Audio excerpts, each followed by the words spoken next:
Hi TNPSC dreamers. நம்ம 1 மினிட்ல 10 questions பார்த்துக்கிட்டு இருக்கோம். ஸோ அதில் இன்றைக்கி டாபிக் வந்து சிந்து சமவெளி நாகரிகம்.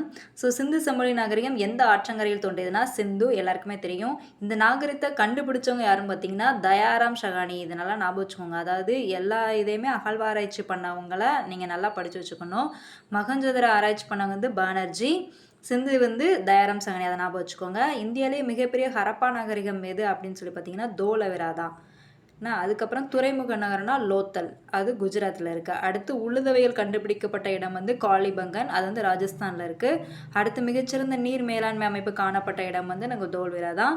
பெரிய குளியல் குளம்னா நம்மளுக்கு எது மொஹஞ்சதாரோ தெரியும். சிந்து சமவெளி மக்கள் அதிக பயன்படுத்திய உகலம்னா வெங்கலம், அதனால தான் இதை வெங்கல காலம்னு நம்ம சொல்கிறோம். இரும்பும் குதிரையும் பற்றி அவங்களுக்கு தெரியாது. சிந்து சமவெளி எழுத்து, இதோட என்ன சரியான குற்றம், எழுத்து முறை வந்து அவங்க என்ன பண்ணாங்கன்னு இன்னும் நம்ம யாராலும் கண்டுபிடிக்க முடியல.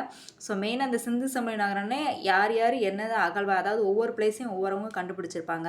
ஸோ அதை பற்றி தெரிஞ்சுக்கணும். அதுக்கடுத்து அந்த அகழ்வாராய்ச்சியோட இயர், ஜான் மார்ஷன்னா யார், அலெக்சாண்டர் ஹண்டிங்னா யார், 1861 என்ன, 1961 என்ன.